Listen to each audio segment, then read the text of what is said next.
अस्सलाम वालेकुम, it's me यूसरतुल जन्नत एंड यूर वाचिंग और यूट्यूब चैनल ग्लोबल लिटरेचर। तो आज जो हमारा टॉपिक है वो है टोटल फिजिकल रिस्पॉन्स मेथड। ठीक है। अब इस मेथड के अंदर होता है क्या है, इस मेथड में स्पीच और एक्शन दोनों इन्वॉल्व होते हैं। एट द सेम टाइम बोला भी जा रहा होता है और साथ एक्शन भी परफॉर्म हो रहा होता है। तो सबसे पहले इसकी डेफिनेशन पढ़ते हैं। Total physical response is a language teaching method build around coordination of speech and action. It's mean speech और एक्शन दोनों at the same time work कर रहे होते हैं। ये सबसे पहले मेथड किसने इन्वेंट करवाया? जेम्स एशर 1960s में, प्रोफेसर ऑफ साइकोलॉजी एट सन जेस स्टेट यूनिवर्सिटी ऑफ कैलिफोर्निया। ठीक है। जेम्स एशर 1960 में उन्होंने ये मेथड इंट्रोड्यूस करवाया।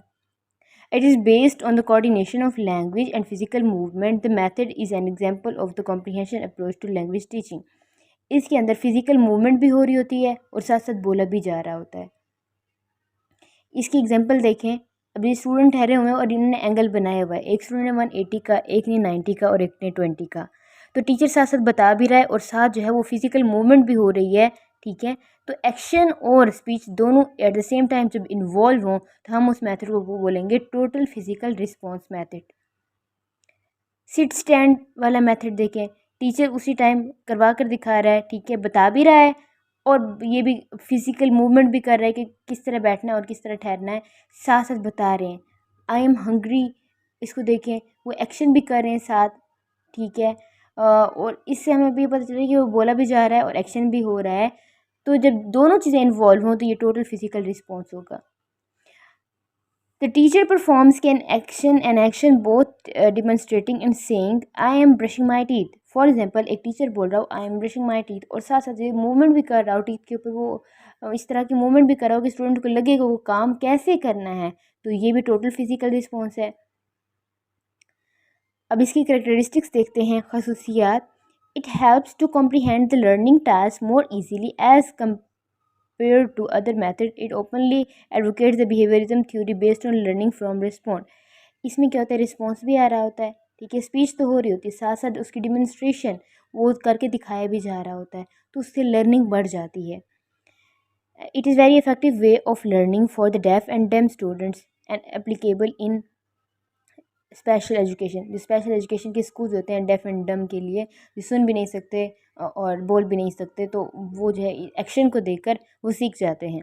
Without any verbal communication learning can be effective through verbal communication by using cards, images, visual. अगर इसके अंदर कोई चार्ट्स वगैरह दिखाई जाएँ, कोई इमेजेस दिखाई जाएँ, तो वो भी तो फिजिकल रिस्पॉन्स ही इन्वॉल्व हो रहा है। In ancient literature, dramas were performed totally through physical response without speaking and dialogues. देखें क्या होता था पुराने ज़माने में, कोरस जो है वो बता रहा होता था कि क्या क्या हो रहा है और ड्रामा परफॉर्म हो रहा है। तो ये भी टोटल फिजिकल रिस्पॉन्स की एक एग्जांपल है। It enhances the observation skills of the students, where students don't use their other four senses except seeing. Students जो हैं यहाँ देख रहे होते हैं, इस तरह उनकी observation skills जो है वो improve हो रही होती हैं. It is applicable for first language acquisition at every early stage when a child learn language through the behavior of his members. तो सारे जब वो बड़ी क्लास में पहुँच जाते हैं तो बड़े लेवल पर सारी की सारी जो इतना नॉलेज उन्होंने होता है वो हर चीज़ जो है वो एक्टिविटी के थ्रू वो नहीं कर सकते, तो ये छोटे लेवल के लिए ही है। इसके एडवांटेजेस देखते हैं। इट इज़ फन, ऑब्वियसली जब एक्टिविटी हो रही हो तो स्टूडेंट्स उसमें खुद इन्वॉल्व होते हैं और उनको मज़ा आ रहा होता है, तो ये फ़न है। It is easy to implement, ठीक है, आसान है, सिखाना आसान है, बच्चों की जो इम्प्रूवमेंट होती है बहुत ज़्यादा बढ़ जाती है। It reduces pressure and stress for the students. एक तरीका होता है कि टोटल हर टाइम स्टूडेंट्स याद करें याद करें याद करें, तो ये बच्चों के लिए बोरिंग भी हो जाता है और उनको मज़ा भी नहीं आता। लेकिन जब वो इस टोटल फिजिकल मेथड के थ्रू पढ़ते हैं और फिजिकली वो इन्वॉल्व होते हैं, कोई ना कोई एक्टिविटी कर रहे थे, तो उनका माइंड भी उस चीज़ के अंदर डाइवर्ट नहीं होता, इधर उधर नहीं जाता, अटेंशन वो अपनी रिटेन रखते हैं और उनका स्ट्रेस लेवल जो है वो कम हो जाता है। It is good for kinesthetics who needs to be active in the class. It can be used in the large and small classes. Classes are more practical and rather than theoretical. ठीक है, theory पर इतना focus नहीं हो रहा था, ये हर चीज़ वो प्रैक्टिकली भी सीख रहे होते हैं। It is good tool for building vocabulary. वो जब देख रहे होते हैं, वो परफॉर्म कर रहे होते हैं, परफॉर्म करने के साथ साथ स्पीच भी बोला भी जा रहा होता है, तो इस तरह उनकी वोकेबलरी भी इंक्रीज़ हो जाती है। It can facilitate students while meaning is real context. ठीक है, वो एक लफ्ज़ को, कोई भी चीज़ हो, कोई भी, उसको रियल कॉन्टेक्स्ट के अंदर समझाते हैं कि किस कॉन्टेक्स्ट के अंदर वो काम परफॉर्म होगा और कैसे होगा, तो स्टूडेंट की अंडरस्टैंडिंग और उनकी कॉम्प्रीहेंशन और ज़्यादा बढ़ जाती है। help the student immediately understand the target language, create positive thinking. Disadvantages देखते हैं, it is more useful for beginners. Beginners के लिए ये तो एक्टिविटी हो सकती है, एक्टिविटी के थ्रू सिखाया जा सकता है, लेकिन जो बड़े लेवल की क्लास के स्टूडेंट्स होते हैं तो उनके लिए ये पॉसिबल नहीं होता है, क्योंकि उनका बहुत ज़्यादा उनका सिलेबस होता है और एक्टिविटी करते जाए तो उनका सारा सिलेबस कवर नहीं होगा, और टीचर के लिए भी बहुत ज़्यादा डिफ़िकल्ट हो जाता है कि हर टॉपिक के लिए वो अलग से प्रिपरेशन करें और अपना ढेर सारा टाइम इसी चीज़ में सर्व करें। It is not very creative method. Students are not given the opportunity to express their own views and thoughts in creative way.